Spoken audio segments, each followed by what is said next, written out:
Sayl is finally down to his last 1,000 health after doing about 18,000 gold value. And here it is, a Long War classic. Brand new faction that came with the DLC, armed with all their power-crept units, against a classic combination of coalition, but this time we have only one faction fighting against them. We've got a level 50 Sayl the Faithless. Now, from what I've been told, they have been caught in ambush, and you can see this is like an ambush map, and they're in an ambush position. And we've got the Chaos Dwarfs over here that are very, very far away. Now, why is that? Because they're waiting for reinforcements. Let's take a look at this fun little composition. We've got Dreadmaws. Now, this is a new unit that burrows underground and can emerge, takes a while to go back down, but it's the perfect scout because it can see units without ever being tangible.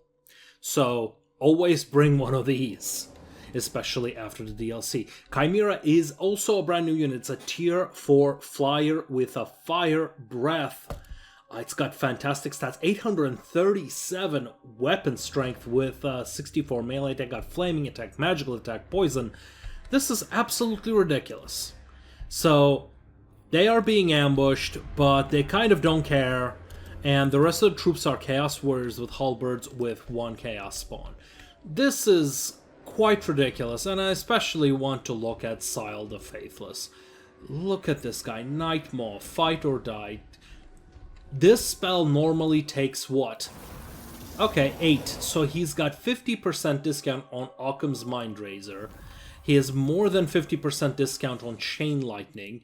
Uranon's Thunderbolt is also a 50% discount. This is friggin' ridiculous. Well. So, what is the way to win for Norska here? Now, of course, strategically, I don't have that kind of information, but tactically, right now, they have the artillery advantage. The fact that they've got artillery advantage against Chaos Dwarfs is quite frankly ridiculous. The fact that Chaos Dwarfs did not bring any artillery is kind of mind-boggling to me, because that would completely change the situation. What they have instead is a ton of Bull Centaurs. Bull Centaurs with great weapons are an anti-large unit, so I guess that's their plan to deal with Sayl, but I don't trust that, because with these types of stats, yeah, this is gonna be very tough to deal with. Especially those spells. I mean, I don't know how many winds of magic they've got, but they definitely have got more than Chaos Dwarfs. So, let's speed things up a bit.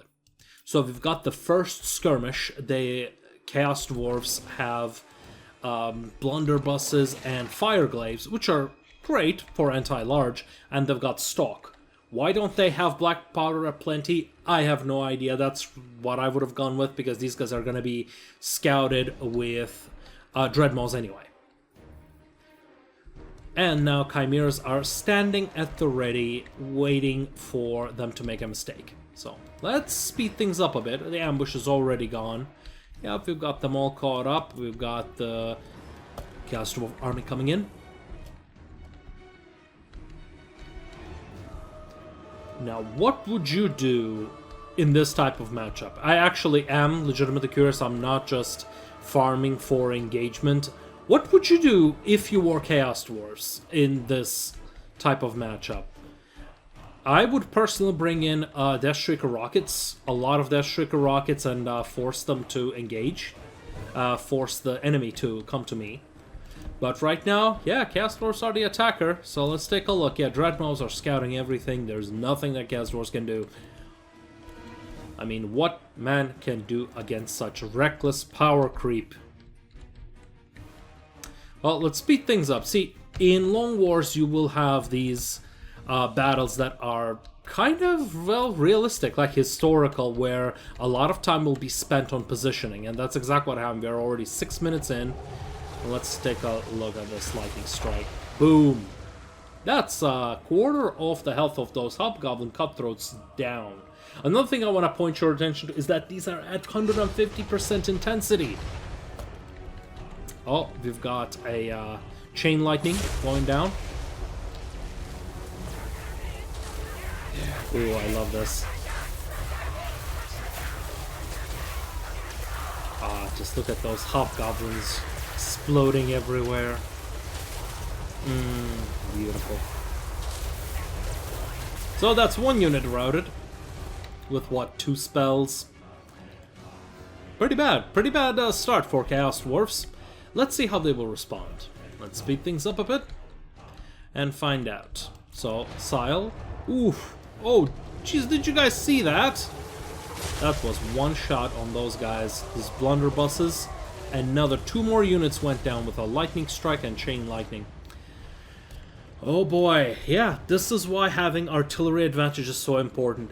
Doubly so if you are not mobile, just like Chaos Dwarfs.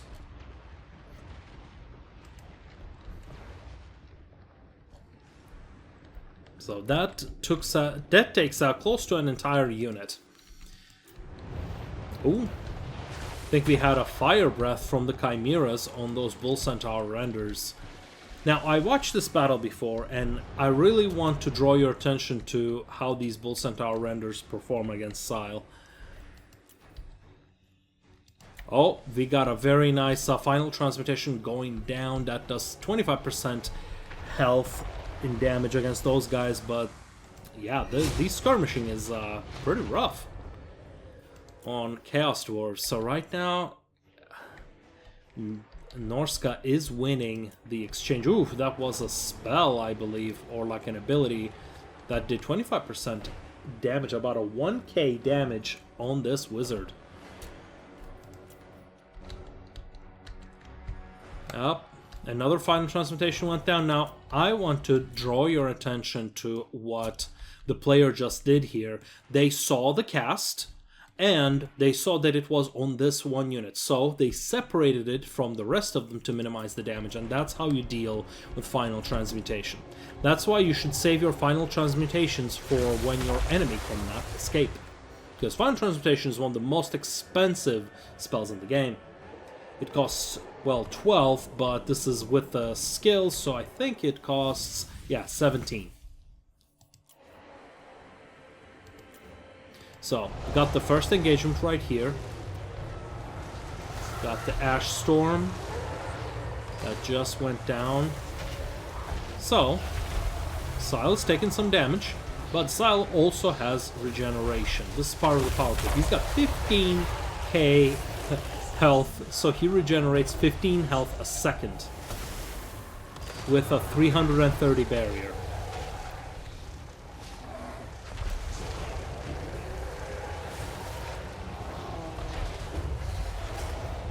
Oh, with the other Trickster Shard, yeah, their resistances are lower. Yeah, look at this thing. Look at this thing. He's not taking any damage. He's just regenerating through all of that while he's still able to do damage. That's another 1,000 damage on that wizard, and half a Bull Centaur render is dead. This is with those Bull Centaur renders having a time and a half regeneration while they're in melee. Oh, that was a beautiful cast of final transmutation.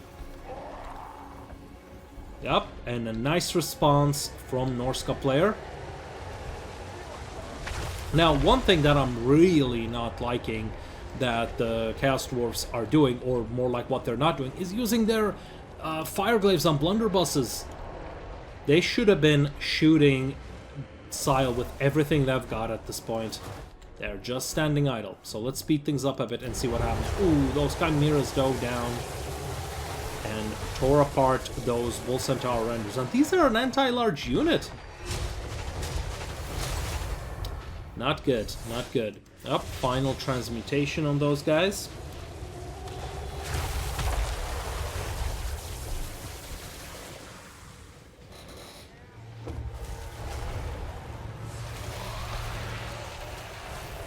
Yeah. Sayl barely took any damage, and he already has 9,400 gold value. This is absolutely absurd. Now, is this because Sayl is nigh unbeatable? No, but, well, pretty close. I think this would have been a lot better situation had the Chaos Dwarfs been utilizing one, dodging spells just like how they just did, and also utilizing their fire glaives, because fire glaives actually do really good damage against large single entities. So let's speed things up and find out. It has already been 15 minutes. So if you are planning to play this type of game, in this format, a long war, then yeah, you gotta be ready for very long battles as well. Oh, we got Sayl coming out of hiding, and we finally have Chaos Dwarf army coming closer on Sayl instead of letting him do all the damage he wants. Well, let's take a look. Just a little bit of damage here and there. It's just not enough. He's at 10,000 gold value. What is this?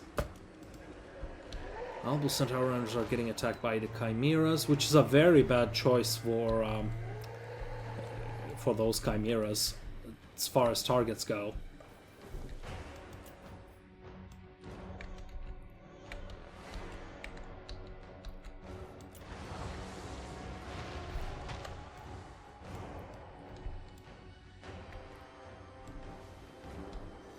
Some more spells going down.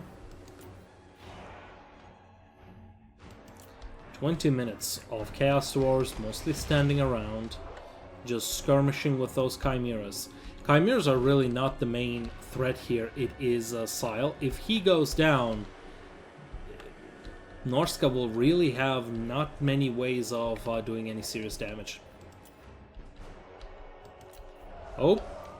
That's one Chimera that just went down thanks to those fire glaives. As I said, single entity monsters, yeah, fire glaives do very well against those.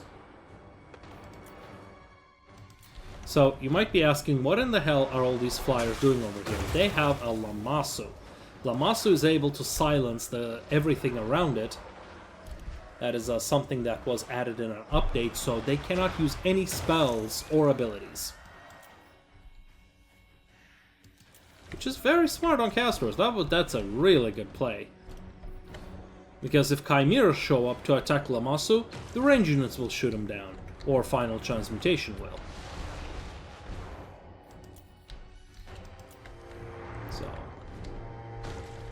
Sayl is in a bad situation, but he's already 12,000 damage as gold value already in there. Almost all the damage dealt so far was with Sayl.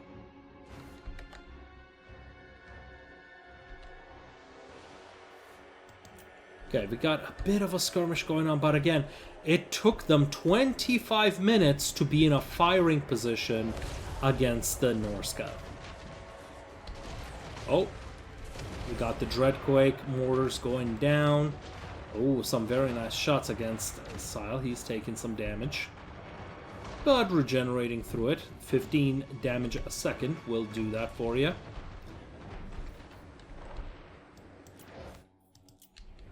Now, mind you, regeneration on such a huge health pool is so absurd that, just to give you an idea, he's regenerating almost as much as a Spirit Leech is able to do per second.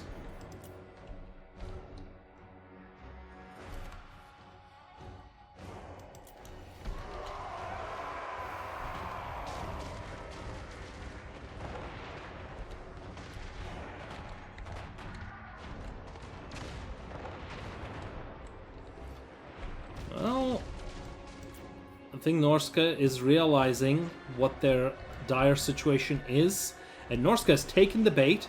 Now you see this little circle? That's a Final Transmutation cast circle, and if Norska can't pull them out, they are gonna be, and they couldn't. They've taken a lot of damage off of this one.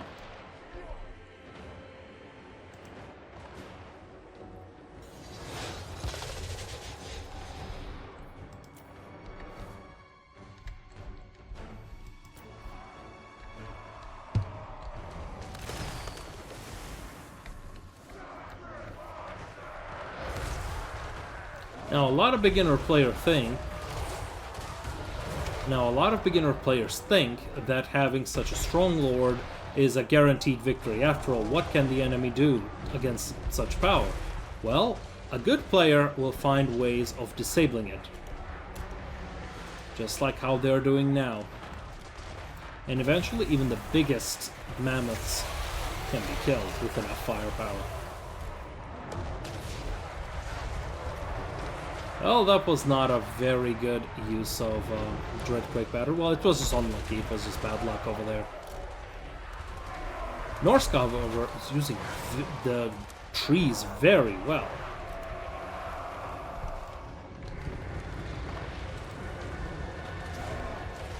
Chimeras are coming in for another strike. They're probably gonna breathe fire and leave. Let's speed things up. The Mammoth is out of position now. Mammoth is right in the open. Well, let's see if the Chaos Dwarfs can take advantage of that. Both the Mammoths are. Both Sayls and their Soul Crusher.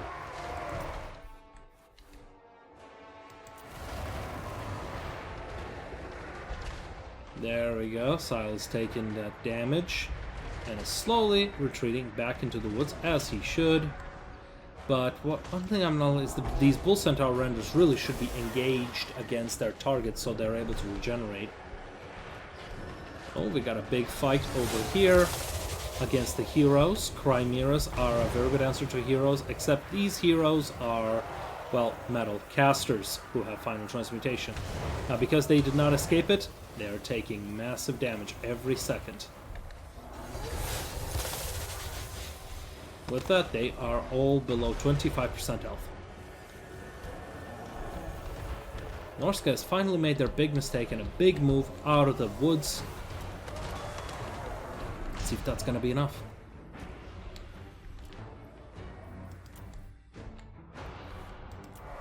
Ooh, the Chaos Dwarf Lord has just went down to Sayl.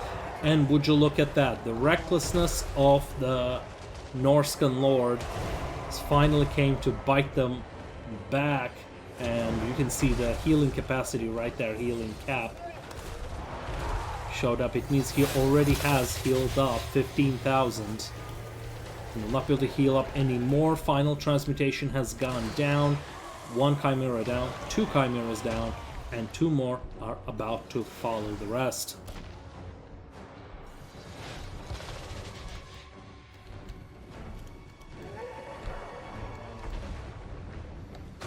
And this kind of overconfidence now, no doubt, Norska has done a lot of damage. But because they're being overconfident here, with the anti-large units, these Bull Centaur renders, and these blunderbusses combined with the Fireglaves, oh boy, even the massive regeneration of Sayl the Faithless at level 50, with probably lots of purple items, is not going to be enough. This is with normal speed too. Let's speed things up a bit and see what it looks like. Oh, the Dreadmaws are finally bursting from the ground. Look at these beauties. Oh yeah. These are a fantastic anti-range unit, because you can just burst out of their position and then just hide back down. Look, only they both took like 25 or maybe 50% of health. Sayl the Faithless is not so confident anymore, but he still has killed 547 enemies. With 16,000 gold value, looks like Sayl's main stack is not long for this world. Chimeras can't do much. Lamasso is silencing Sayl, all of his abilities, so he's not able to cast any of his spells, and even then he might be out of Winds of Magic at this point.